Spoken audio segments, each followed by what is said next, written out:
Thank you for joining us. I'm TJ. And I'm Plaideau. And you're listening to NOLA Film Scene with TJ and Plaideau. We're back with part 2, talking with Hick Cheramie. I had asked him a question, so we left you on a cliffhanger. And here's what I asked him. So we talked about how you started in background and doing stand-in like a lot of us. When was the switch to I Want to Line? When was your first class, that kind of change? I was on the set of a movie as a recurring feature. Each of these things is a huge leap, right? When you got away from doing extra work and you were like, I want to study acting. That's big, right? It's a big thing to take on. It's a dream that we have and we hold on to and we manifest it as much as we can. But when it's time to take action, we really see what we made of, right? And that could be scary. It could be a scary thing. But I was filming this film. Both of you, I know Brian does, but Caleb not can. Yep. Caleb, yeah. Right. Caleb's like, dude, when are you going to start studying to be an actor? You really need to study to be an actor. You could do this. I was so scared, man. I had been told by other people. I was like, well, let me give it a shot, right? So I took some classes with Jim. And after that, I started meeting people. You know how networking is very important for us. And it's key to a lot of opportunities that open up for us. I was lucky enough just to be around some really great people who gave me these opportunities. I did a 48-hour film project, and then I had some other people doing a lot of independent work. You know, I did some study with Jeremy London. I was doing independent work. What happened is there was a casting call for, this is an independent film, it was called Obsidian. And it was a casting call on Facebook. The director was Erica Summers. I had no demo reel. I had taken a few classes and I went ahead and submitted for it. She wanted me, and it was a very challenging thing for me because I had never been in a film. I'm sorry, I don't even think it was October. I think I might have done actually the 48-hour project. Yeah, dude, no, Obsidian was the first thing I ever did. Obsidian was the first thing I ever did because after Obsidian is when I did the 48-hour film project. I did Tales of the Natchez Trace Western, which was also independent. Actually, Obsidian was the first thing I ever did. So I had not acted except in Jim's class, and Erica Summers gave me an opportunity. And I read the script. It was a very challenging role. It was this guy, the character was an alcoholic, and I kind of got thrown into it. Because it's like I seen it, I submitted, she saw my headshot, and she like took a chance, dude. I literally showed up on set with a few classes from Jim. I had the experience of being a background actor, stand-in and feature recurring actor, and I got thrown into a full feature film. And it was a character who was an alcoholic. He was in a wheelchair, and next thing you know, I'm doing this film with Olivia Peck and Henry Frost and Tom Proctor. My first day on set, my first scene was Tom Proctor torturing me. And the dude flew from the West Coast. Erica's like, oh yeah, I'm picking up Tom Proctor from the airport. We heading out to location and we shooting your scene. And I'm like, shit, I don't even know what I'm doing. And I was fortunate enough that Tom Proctor, he's a larger than life person in person. And then on the screen, it's even, he was in I can't say all the stuff he was in. He's done a lot of stuff. This is a working actor, and he was an amazing stunt man back in the 80s, and he holds some records for these different stunts. I did that first scene with him and spending time with Tom that day. Everybody, like I said earlier, brings something to you. And Tom brought something to me that day, and Tom brought me some confidence. I did the whole film. We won some awards. They ended up getting picked up by a distributor. I've done so many interviews for that film in the past few years.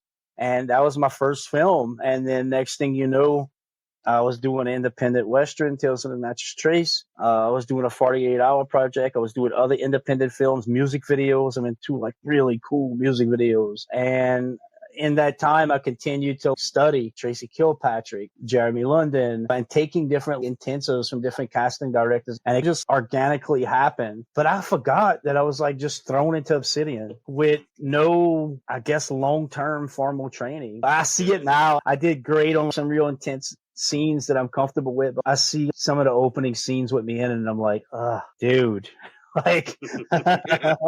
We're all our harshest I'm critics. like, Oh. God. The director was very happy with what I did. I'm very proud of the film because it was my first film. And to get thrown into a full feature film. And it wasn't like I had a small part. This was like a main character that had to carry a role. This character who's an alcoholic, a drug addict. He's ornery. He's a smart ass. And he's in a wheelchair. And then he takes this like drug and he can walk again. And he gets real emotional. And I was also in there with Frank Wilson and some really talented people. And that's where I got kind of connected with like Henry Frost and then Olivia Peck. I got to work with Olivia. First time I got to work with Olivia, which I did not know while filming that, how funny Olivia was. I felt like she was more serious while we were filming that movie because I spent a lot of time with her. And I saw her sing like to The Little Mermaid when it came on TV and stuff. But when I first watched Todd's, dude, I died. She's one of the funniest people. Her timing is freaking impeccable. That's where I got to meet Olivia.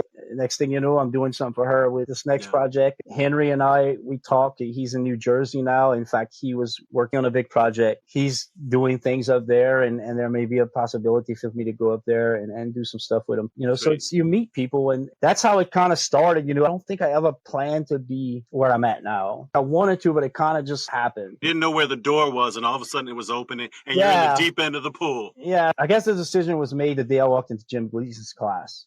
I just wasn't sure if that's what I would be. But that is the decision. You took the step from just standing around his background to, I want speaking parts. You didn't say, I'm going to have it, but that was your first step. Yeah. And the decision made. Yeah. Totally. Yeah. And I think it all boiled down to me taking advantage of opportunities that I was really lucky. There's something in the industry that gets us a long way, and it's our character. It's our work ethic and our professionalism.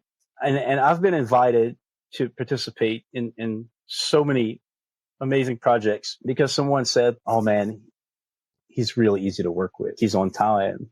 He's serious about what he does. He's kind. He treats everyone kind. I'm not blowing my head up or anything, but I think our walk, our character has a lot. All of those things were accurate.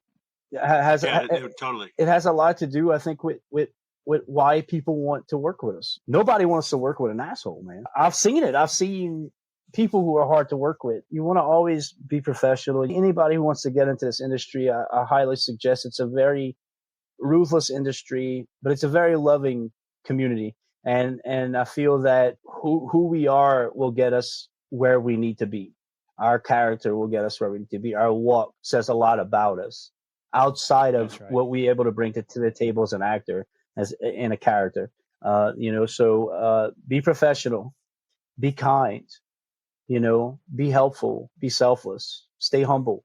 And I think those things get us a long way. Yeah, I agree. If it starts with background and then speaking parts, if you're an asshole, that gets around quick. Oh, but if you're a good person too, that gets around. It may take a little longer for people to hear that because, bad word spreads faster, but people will know. I remember I had this production assistant on a really big project that I did. In fact, it's how I got my eligibility. I had worked with her before, and she saw how hard I worked. And she saw how professional I was. She saw I was very punctual and to the T and got things done in a timely manner. And it was always, in other words, reliable.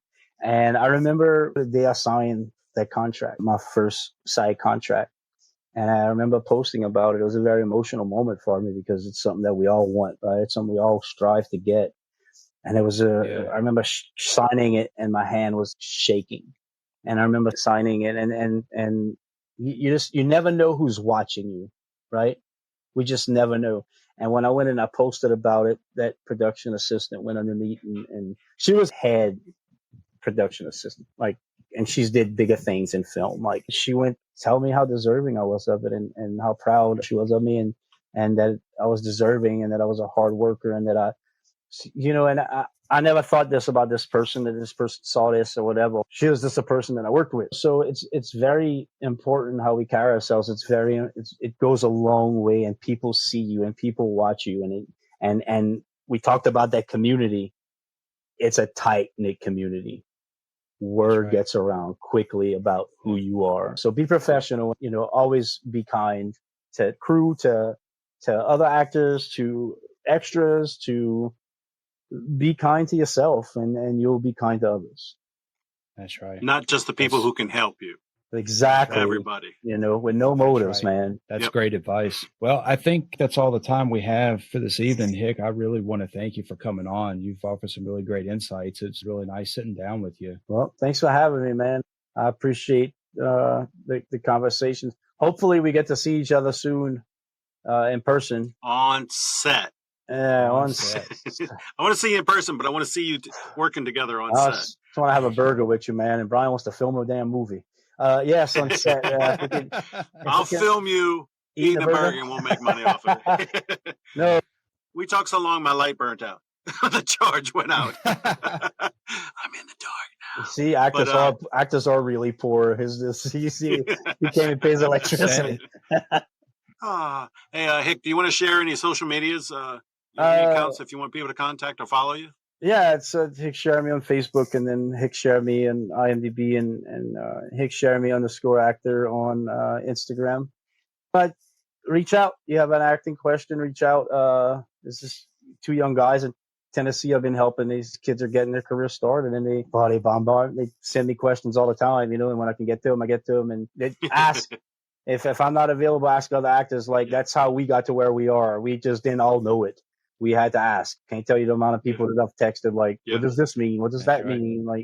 Don't be ashamed. You have to learn. Yeah.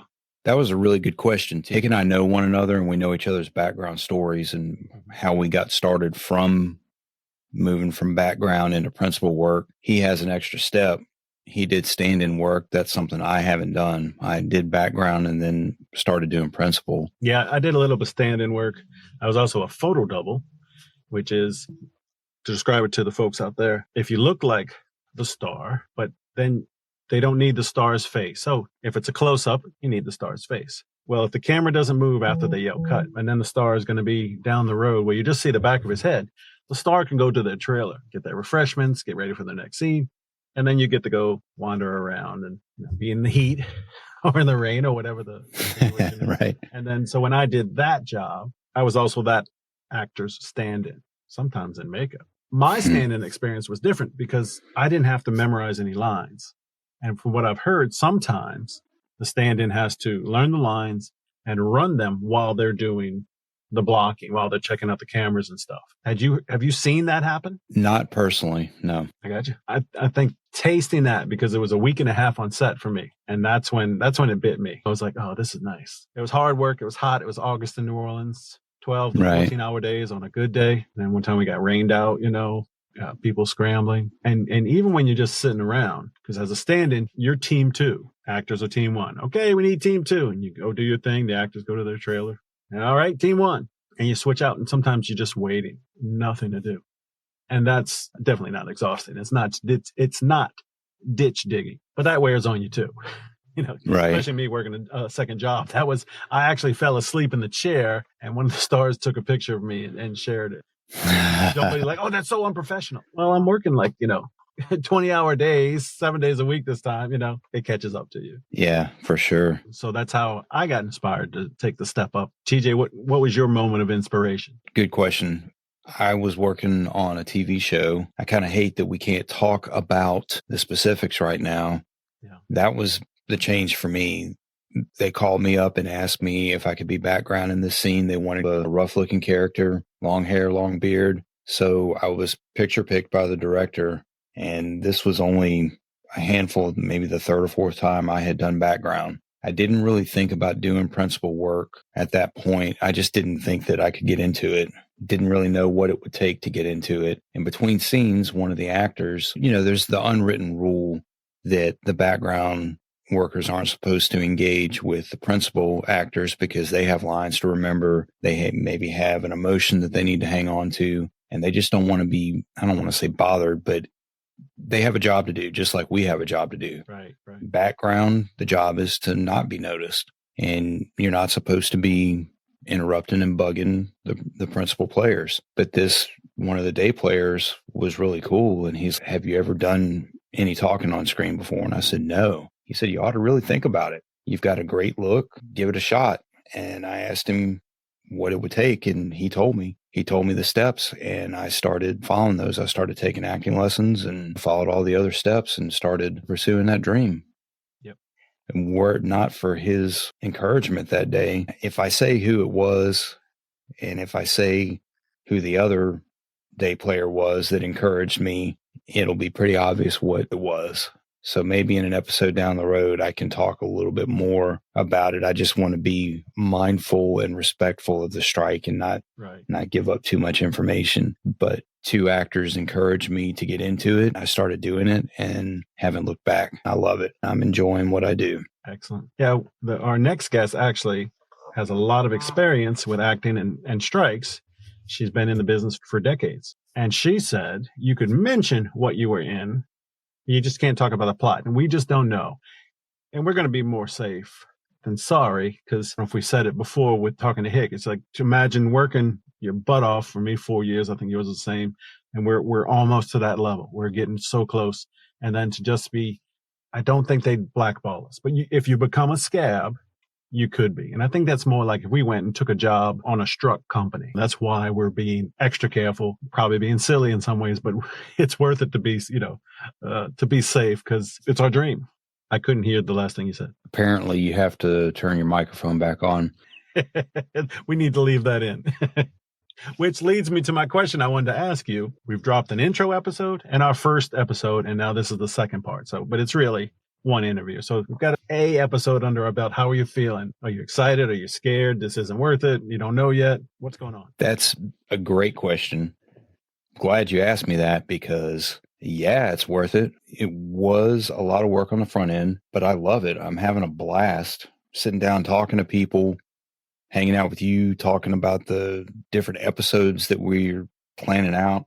Yeah, it's worth it. And I'm excited. We had some pretty good downloads, I'm going to say, from the first 2 episodes that have dropped already. And the amount of work that goes into it, it's getting easier. It's smoothing out. Smoothie? Yeah. It's getting easier. How to say that for next episode. Yeah, smooth. On the next episode, how to say smoothing out. We're trying to talk for a living. We don't do it too good yet. Yeah, it's definitely worth it. I'm having a good time.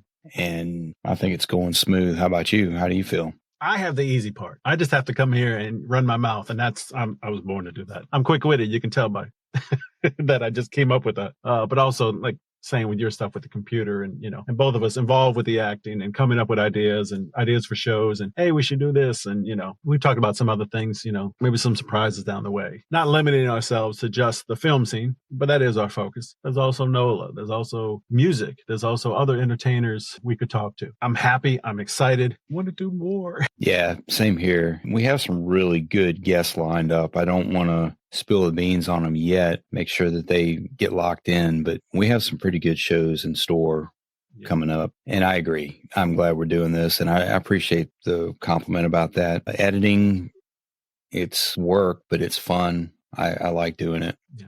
So, Brian, tell me, is it what you expected once we got going with getting things planned and getting guests lined up and actually sitting down and talking to some people? Is this what you expected? I have to say yes. I listen to a lot of podcasts. I like when I go to work, when I'm driving, I put on the podcast while I'm cleaning. I'm a janitor on the graveyard shift. And I like the stories of it, whether it's an interview or there are podcasts that are just like plays, like old radio plays. And I've had a little bit of experience, not only scheduling in my normal life, but like doing a short film. And I would be the guy, and I wouldn't say casting, but I'm like coordinating. Okay, we're going to shoot on this day. Well, I can get 7 of our 8 people, but this last person's our principal. You can't get that principal. So now you got to move it to another day. Now you got to coordinate with all the people. And it's always a pain in the ass. This hasn't been bad. My friends call me the celebrity rank, because during the pandemic, I reached out to Brad Sherwood and other people from Whose Line Is It Anyway, Mark DiCarlo, who was Jimmy Neutron's dad, and said, hey, you want to come join us on Zoom and talk improv? And they did. You know what I mean? Both of our teacher, David Hamilton, says, I hassle sweetly. So I'll ask and I'll push. And then when I get resistance, I'm like, okay, no problem. I think all those skills have led up to, it's a skill, but whatever you want to call it. As we'll see next week, we've got a comedian and star from the 90s, and she's still doing stuff today. I hate to, throw her back to decades past. And we had a few laughs. We might have had a few snorts too. And we'll have to do a snort counter. I haven't laughed you always wonder if a comedian is funny off camera, Yeah. behind the scenes. You never really know. Right. She's not doing stand-up comedy so much anymore, but you still wonder. Yeah. Because I remember her shows. I remember her stand-up from improv. What was it? Even I don't know if we can even say, right. Yeah. And others too. And you standing in front of wonder. that brick wall. Yeah, there's no doubt. Yes, she is funny. I haven't laughed this hard in a long time. I'm taking improv classes, and those are always funny. There's always something funny that happens. But this guest was hysterical. My ribs were hurting, and my face was hurting when we were done. Your face was killing me. And with that, I think we can end it. Thanks for joining us. We will see you next time with that surprise guest.